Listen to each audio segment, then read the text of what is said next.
सुबह के 10 बजने ही वाले थे। भीड़ से भरी दिल्ली की सड़क पर हर कोई अपनी मंजिल की तरफ भाग रहा था। चारों ओर ट्रैफिक का शोर गूंज रहा था, लेकिन उसी शोर के बीच उम्र करीब 65 साल, सफेद धोती कुर्ता, हाथ में पुराना झोला और चेहरे पर अजीब सा सुकून। वो सुकून जो सिर्फ उस इंसान के चेहरे पर दिखता है जिसने जिंदगी को बहुत करीब से देखा हो। नाम था किशन लाल शर्मा और आज ये शख्स जा रहा था दिल्ली के सबसे आलीशान होटल ग्रैंड पर्ल में। लेकिन जैसे ही उसने गेट पार करने की कोशिश की, गार्ड ने बाबा को रोकते हुए कहता है, रुको, कहाँ जा रहे हो बाबा? और बस यहीं से शुरू होती है वो कहानी जो दिल को छू जाएगी और आपको सोचने पर मजबूर कर देगी। दोस्तों, जैसे ही बाबा होटल में एंटर करने की कोशिश करते हैं, वहाँ पर खड़ा एक गार्ड बाबा को रोक लेता है और कहता है, कहाँ जा रहे हो बाबा? ये जगह आपके लिए नहीं है, यहाँ बड़े लोग आते हैं, आप जैसे नहीं। किशन लाल मुस्कुराए, बोले, बेटा, मैंने इस होटल में मेरे नाम से एक कमरा बुक किया हुआ है, बस वही कंफर्म करना था। गार्ड हंस पड़ा, बाबा, यहाँ पर एक चाय 800 रुपए की मिलती है और आप बोल रहे हैं आपने कमरा बुक किया हुआ है। तभी रिसेप्शन डेस्क पर खड़ी ऋचा सक्सेना ने ये सब सुन लिया। उसने ऊपर से नीचे तक किशन लाल को देखा और होठों पर हल्की तिरछी मुस्कान लाकर बोली, बाबा, ये होटल आम लोगों के लिए नहीं है, शायद आप रास्ता भटक गए हैं। किशन लाल ने धीरे से जवाब दिया, बेटी, एक बार देख तो लो, हो सकता है मैं सही जगह आया हूँ। ऋचा ने बिना ध्यान दिए कहा, ठीक है बाबा, आप वहाँ जाकर बैठ जाइए, हम देखते हैं, अगर आपका कमरा बुक होगा तो आपको बता दिया जाएगा। आप यहाँ से बाहर जाकर बैठ जाइए, अभी हमारे सर आएंगे, वो देख लेंगे। किशन लाल लॉबी के कोने में जाकर चुपचाप बैठ गए। चारों तरफ लोग हंस रहे थे, ताने मार रहे थे, फ्री खाना खाने आया होगा बुढ़ा, इससे तो बाहर का चाय वाला भी अमीर लगता है। लेकिन किशन लाल के चेहरे पर वही पुरानी मुस्कान थी। पूरा होटल उनका मजाक उड़ा रहा था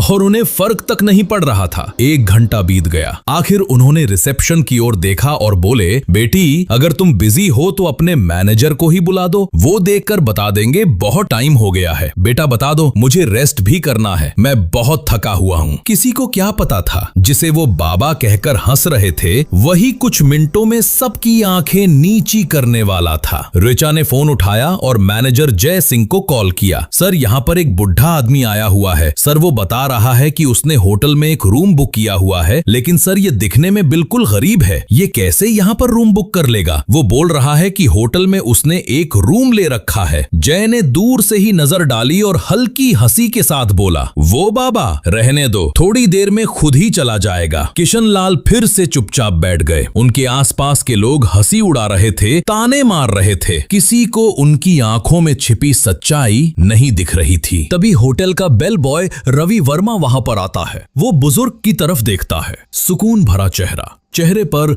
सुकून भरी मुस्कान। रवि वर्मा धीरे धीरे बुजुर्ग के पास जाता है और धीरे से बोलता है, बाबा, आप यहाँ पर क्यों बैठे हो? क्या हुआ बाबा, आप मुझे बताइए। किशन लाल मुस्कुराए और बोले, बेटा, मैं बस अपने कमरे की बुकिंग के बारे में पूछना चाहता था, लेकिन बेटा, इस होटल के किसी भी कर्मचारी ने मेरी मदद नहीं की और ऊपर से मेरा मजाक बना रहे हैं। रवि के चेहरे पर गुस्सा भी था और शर्म भी। वो बोला, बाबा, आप यहाँ पर बैठिए, मैं सर से बात करके आता हूँ। तभी रवि वहाँ से मैनेजर की केबिन की ओर निकल जाता है। तभी वो मैनेजर के केबिन में जाकर कहता है, सर, वो बुजुर्ग आपसे मिलना चाहते हैं। जय ने ठंडी हंसी के साथ कहा, तुम्हें भी अब दया आने लगी है? ये होटल है, मंदिर नहीं, उसे बाहर बैठने दो। रवि का दिल टूट गया, पर उसने कुछ नहीं कहा। रवि लॉबी में लौटकर बोला, बाबा, उन्होंने कहा है अभी वो बिजी हैं। किशन लाल मुस्कुराए, कोई बात नहीं बेटा, तुमने मेरे लिए कोशिश तो की, भगवान तुम्हें खुश रखे। उस पल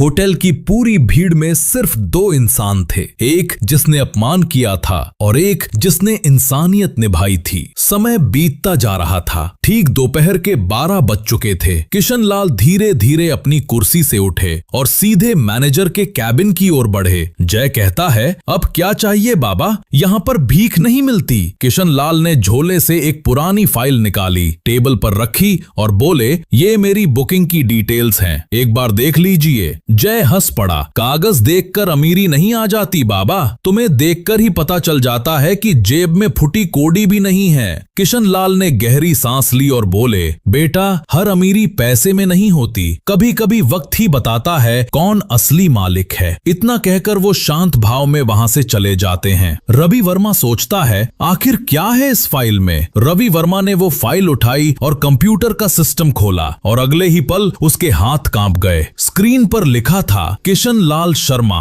होटल ग्रैंड पर्ल के 65% ओनर। रवि भागता हुआ मैनेजर के पास पहुंचा। सर, ये वही बाबा हैं जो हमारे होटल के असली मालिक हैं। तभी जय हंस पड़ा, असली मालिक? वो भी वो फटेहाल गरीब बुढ़ा आदमी इस होटल का मालिक है? पागल हो गए हो तुम। अगले दिन सुबह 10:30 होटल के गेट पर वही किशनलाल शर्मा आते हैं, पर इस बार वो अकेले नहीं थे, उनके साथ में था एक सरकारी अधिकारी। जैसे ही वो होटल के अंदर जाते हैं और जोर से आवाज लगाकर कहते हैं, कहाँ है वो मैनेजर? पूरे होटल में सन्नाटा छा गया। सब चुपचाप किशनलाल को देख रहे थे। किशनलाल बोलते हैं, मैनेजर को बुलाओ। जय भागते हुए अपने कैबिन से बाहर आता है और हकलाते हुए कहता है, जी बाबा कहिए। किशनलाल कठोर आवाज में कहते हैं, कल तुमने मुझे ठुकराया था, आज वक्त तुम्हें जवाब देगा। तभी गवर्नमेंट अधिकारी ने सारे दस्तावेज टेबल पर रखकर कहता है, ये डॉक्यूमेंट्स बताते हैं कि होटल के 65% शेयर श्री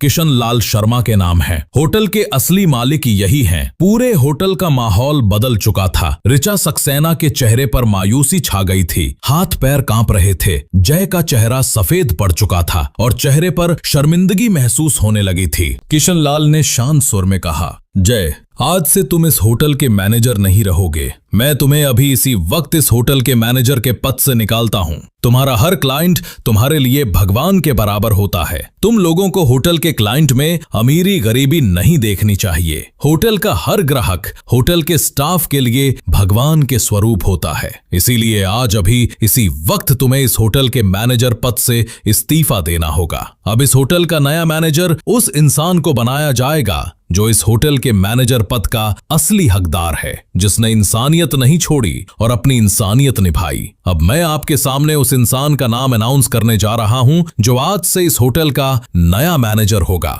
तो फ्रेंड्स, उस इंसान का नाम है मिस्टर रवि वर्मा। रवि, इधर आओ बेटा। रवि की आंखों में आंसू थे। रवि किशनलाल के पास आता है और कहता है, सर, मैंने तो बस अपना फर्ज निभाया था। सर, मैंने कुछ नहीं किया, ये काम तो कोई इंसान करता है। मुझे इतनी बड़ी जिम्मेदारी मत दीजिए सर, मैं इस जिम्मेदारी के लायक नहीं हूँ। किशनलाल मुस्कुराए। बेटे रवि, तुमने जो फर्ज निभाया है उसे ही असली इंसानियत कहते हैं। सुन लो सब, आज से इस होटल की सारी जिम्मेदारी रवि की होगी। और हाँ, आज से इस होटल में किसी की पहचान उसके कपड़ों से नहीं, उसके किरदार से होगी। क्योंकि अमीरी वो नहीं जो जेब में हो, अमीरी वो है जो सोच में हो। उस दिन से सिर्फ होटल ही नहीं बदला, वहां के लोगों की सोच भी बदल गई। अगर आप भी मानते हैं कि असली अमीरी सोच में होती है तो इस वीडियो को लाइक कीजिए और ऐसे ही नई नई मॉरल स्टोरी के लिए आपके अपने YouTube चैनल को सब्सक्राइब जरूर करिए। मिलते हैं अगले वीडियो में, तब तक के लिए धन्यवाद।